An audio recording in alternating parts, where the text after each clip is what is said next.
Hello friends, welcome to your channel the preparation. আমি তাপস কুম্ভকার।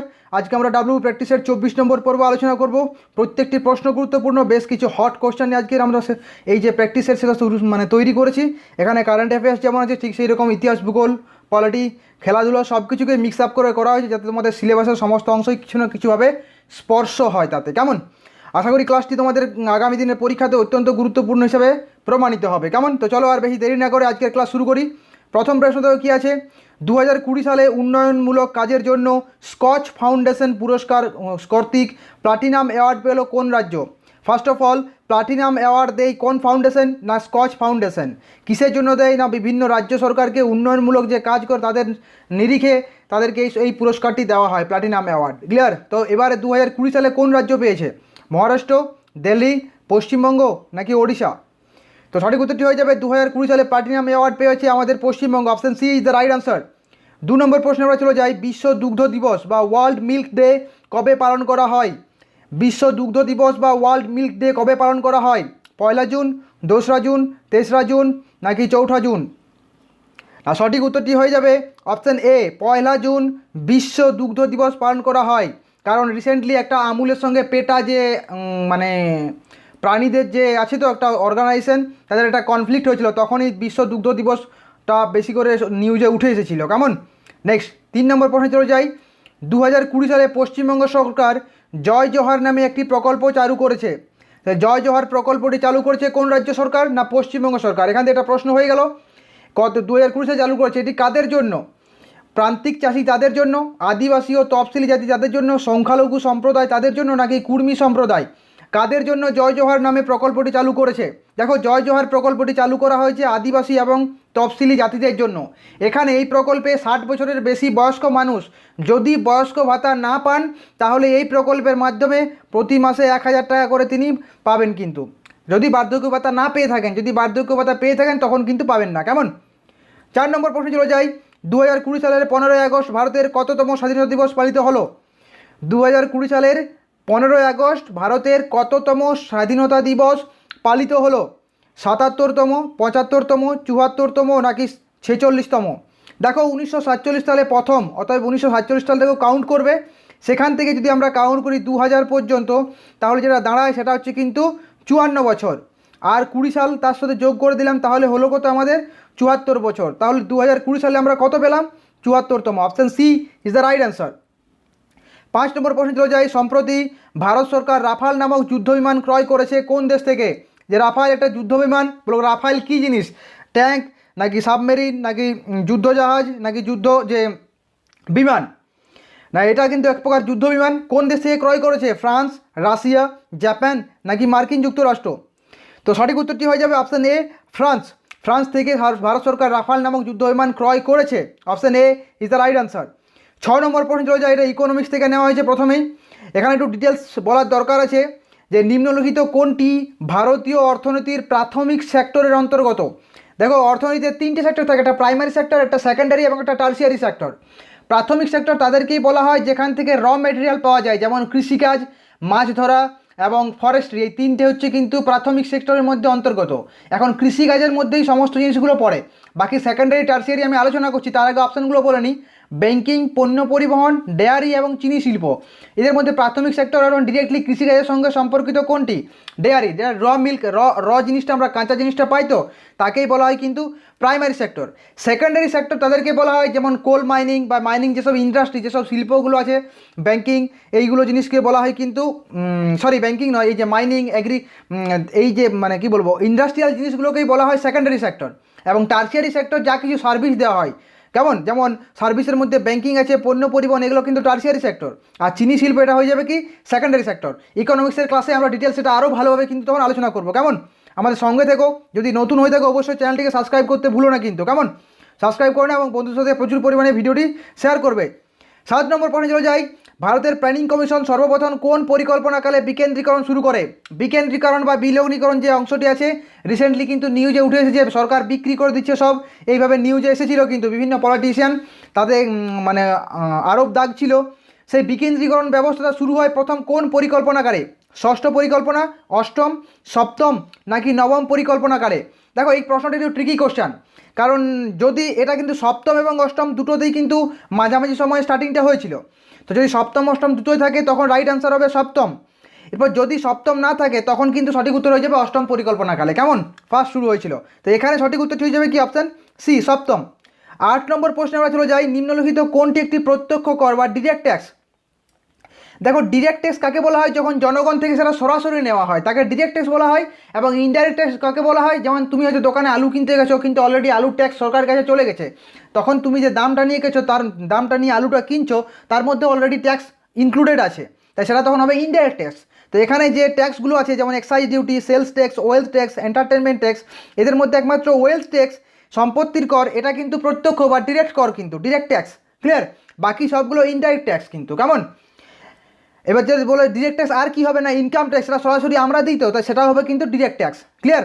অনেক জায়গায় কিন্তু ওয়েলথ ট্যাক্স, সম্পত্তি ট্যাক্স বলতে জমির বিভিন্ন রকমের যে ট্যাক্স দিতে হয়, খাজনা দিতে হয়, সেটা হচ্ছে ডিরেক্ট ট্যাক্সের মধ্যেই পড়ে। কিন্তু সম্প্রতি রাজ্য সরকার যে আমাদের ভূমির যেসব রাজস্ব সেইগুলো কিন্তু মানে মুকুব করে দিয়েছে, ক্লিয়ার। তাই এই ক্ষেত্রে সঠিক উত্তর হবে অপশন সি। আশা করি ডিরেক্ট ট্যাক্স ইনডাইরেক্ট ট্যাক্স তোমাদের জিনিসটা বোঝা গেল।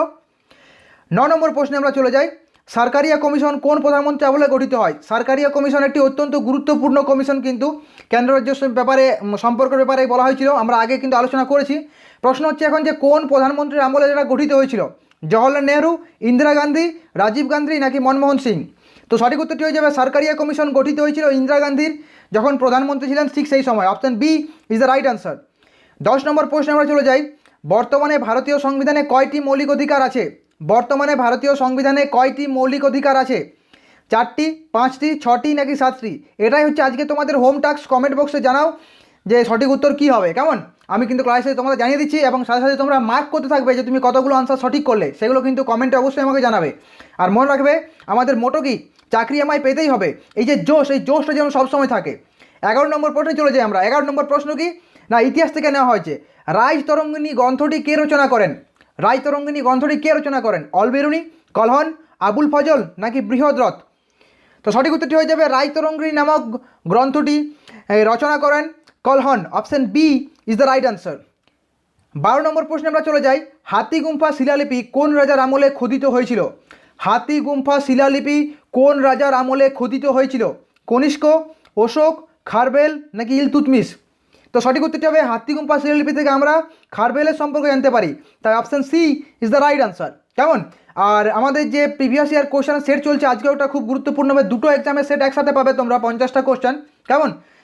সেটা খুব শীঘ্রই শেষ হবে, শেষ হলেই কিন্তু আমরা ডিটেলস ক্লাসে চলে আসবো, কেমন। সমস্ত ম্যাটেরিয়ালস রেডি আছে, ক্লাস দিতে কোনো অসুবিধা হবে না, রেগুলার তোমরা ক্লাস পাবে এবং তখনই রুটিন সমস্ত কিছু জানিয়ে দেওয়া হবে, কেমন। নিস্ক ও মনা নামে দুটি মুদ্রা কোন যুগে প্রচলিত ছিল। আমরা ক্লাস 6-এ যখন পড়ি ইতিহাস তখন কিন্তু নিস্ক এবং মনার সম্পর্কে আমরা জানতে পারি। এই দুটি মুদ্রা কোন যুগে প্রচলিত ছিল, মৌর্য যুগে, বৈদিক যুগে, পাল যুগে নাকি সেন যুগে। তো সঠিক উত্তরটি হবে নিস্ক এবং মনা নামক দুটি মুদ্রা প্রচলিত ছিল বৈদিক যুগে, তাই সঠিক উত্তর হয়ে যাবে অপশন বি। 14 নম্বর প্রশ্নে আমরা চলে যাই, মুসলিম লীগের প্রতিষ্ঠাতাকে। এই প্রশ্নটি সম্পর্কে অনেক বিতর্ক আছে, বিতর্ক মানে বিভিন্ন জায়গায় বিভিন্ন রকমের আনসার দেওয়া থাকে, কিন্তু তো এখানে আমরা সঠিক অংশটি জানতে চেষ্টা করব। মুসলিম লীগের প্রতিষ্ঠাতাকে, মোহাম্মদ আলী জিন্নাহ, খাজা সলিমুল্লাহ, সৈয়দ আহমেদ খাঁ নাকি অরুণা আসফ আলী। তো সঠিক উত্তরটি হবে মুসলিম লীগ প্রতিষ্ঠা হয়েছিল ঢাকাতে এবং সেটি প্রতিষ্ঠা করেছিলেন কে না খাজা সলিমুল্লাহ, অপশন বি তাই সঠিক উত্তর, কেমন। অনেক হয়তো মোহাম্মদ আলী জিন্নাহ বলা হয়, সৈয়দ আহমেদ খাঁ অনেক জায়গায় দেওয়া থাকে, সেগুলো কিন্তু wrong answer. The right answer is option B Salimullah, Khwaja Salimullah. 15 নম্বর প্রশ্নে আমরা চলে যাই, জমির অম্লত্ব বৃদ্ধির মূল কারণ কি। জমির অম্লত্ব বৃদ্ধির মূল কারণ কি, কীটনাশক, মাটির ক্ষয়, অত্যধিক জলসেচ নাকি ফসলের আবর্তন। তো সঠিক উত্তরটা হবে দেখো জমির অম্লত্ব বৃদ্ধি পায় দুটো কারণে, এক অত্যধিক রাসায়নিক সার যদি প্রয়োগ করা হয় তখন, আরেকটা হচ্ছে যে অত্যধিক পরিমাণে জলসেচ করা হয় তখন কিন্তু। কারণ জলসেচ করা হলে মাটির সমস্ত লবণগুলো ধুয়ে যায়, তখন কিন্তু সাথে মানে মাটিটা কিন্তু একটু আম্লিক হয়ে যায়, তাই option C is the right answer. এবং অম্লত্ব হ্রাস করার জন্য কী করতে হয় না, জমিতে চুন মেশাতে হয়, কেমন। Option C is the right answer. 16 number প্রশ্নে আমরা চলে যাই, নিম্নলিখিত কোনটি মাটিতে হিউমাস তৈরিকে প্রভাবিত করে। দেখো হিউমাস হচ্ছে মাটি তৈরির একটি প্রক্রিয়ার একটি অংশ। প্রথমে পাথরগুলোকে চূর্ণ বিচীর্ণ করার পর সেই পাথরগুলো আরও উদ্ভিদ প্রাণী দ্বারা বিয়োজিত হয়ে সেটা হিউমাস বা মাটিতে পরিণত হয় কিন্তু, কেমন। তাই তৈরিকে প্রভাবিত করে কে হিউমাস তৈরিতে, না উদ্ভিদ এবং প্রাণী, এটাই কিন্তু মূলত হিউমাসকে তৈরি করতে প্রভাবিত করে। কেমন? বাকি কোনোটাই কিন্তু আনসার হবে না। যেমন মরুভূমিতে তো বালি পাথর অনেক থাকে, তো পাথরগুলো গুঁড়ো গুঁড়ো হয়ে বালি অবস্থায় থাকে, সেটা কি হিউমাসে পরিণত হয় না কেন? কারণ তাতে সেখানে উদ্ভিদ এবং প্রাণীর ভূমিকা অত্যন্ত কম। কেমন? 17 নম্বর প্রশ্নে আমরা চলে যাই। নিম্নলিখিত কোনটি একটি অপ্রচলিত শক্তি নয়? দেখো, অপ্রচলিত শক্তি বলতে কাকে বলা হয়? যে শক্তির ব্যবহার এখনও খুব সেইরকমভাবে একটা বহুলভাবে ব্যবহৃত হয়নি। অপশানগুলো দেখে নিই। পারমাণবিক শক্তি, সৌরশক্তি, বায়ু শক্তি এবং জোয়ার ভাটা শক্তি। এক্ষেত্রে সঠিক উত্তরটি হয়ে যাবে অপশান এ, পারমাণবিক শক্তি। এক্ষেত্রে আরও একটি জিনিস বলে রাখি যে অপ্রচলিত শক্তি কিন্তু বায়ু দূষণ ঘটায় না, ক্লিয়ার? মানে পরিবেশ দূষণ ঘটায় না, সেদিকেও কিন্তু খেয়াল রাখবে। তাই সঠিক উত্তরটি এখানে হবে কিন্তু পারমাণবিক শক্তি। সেটা কিন্তু পরিবেশ দূষণ ঘটায়। কীভাবে? যে তার যে পরিচয়গত সীসা, সেটা কিন্তু মাটিতে সীসা দূষণ ঘটায়। Option A is the right answer. 18 নম্বর প্রশ্নে চলে যাই। আজকের কোশ্চেন অফ দ্য ডে, ভারতের অন্যতম শাস্ত্রীয় নৃত্য কুচিপুড়ি। কুচিপুড়ি নৃত্য আমরা সকলে জানি, এটি কোন রাজ্যে দেখা যায়? সোজা সাপটা কথায় বলা হচ্ছে কুচিপুড়ি রাজ্য কোন রাজ্যের? কুচিপুড়ি নৃত্যটি কোন রাজ্যের? কর্ণাটক, কেরালা, অন্ধ্রপ্রদেশ নাকি তামিলনাড়ু? তো সঠিক উত্তরটি হয়ে যাবে কুচিপুড়ি নৃত্যটি দেখা যায় অন্ধ্রপ্রদেশ রাজ্যে। Option C is the right answer. 19 number প্রশ্নে চলে যাই। কর্ণাটকের যোগ জলপ্রপাত কোন নদীতে অবস্থিত? যোগ জলপ্রপাতকে আরেক নাম গারসপ্পা জলপ্রপাতও বলা হয় থাকে। এটি কোন নদীতে অবস্থিত? কাবেরী, গোদাবরী, সরস্বতী নাকি কৃষ্ণা? তো সঠিক উত্তরটি হবে যোগ জলপ্রপাত বা গারসপ্পা জলপ্রপাত সরস্বতী নদীতে অবস্থিত। Option C is the right answer. 21 number প্রশ্নে চলে যাই।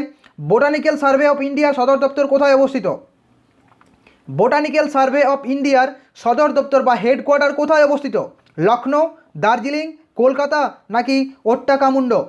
তো সঠিক উত্তরটি হবে বোটানিক্যাল সার্ভে অফ ইন্ডিয়ার হেডকোয়ার্টার আমাদের কলকাতাতে অবস্থিত। সেখানে তো বোটানিক্যাল গার্ডেন আছে নাকি? তাই option C is the right answer. 21 number প্রশ্নে আমরা চলে যাই। প্রথম কোন ভারতীয় মহিলা অলিম্পিক পদক জিতেছেন?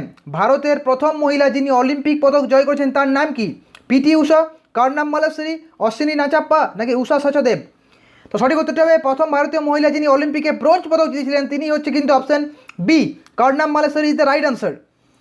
22 নম্বর প্রশ্নে আমরা চলে যাই। জাম্প বল কথাটি কোন খেলার সঙ্গে সম্পর্কিত?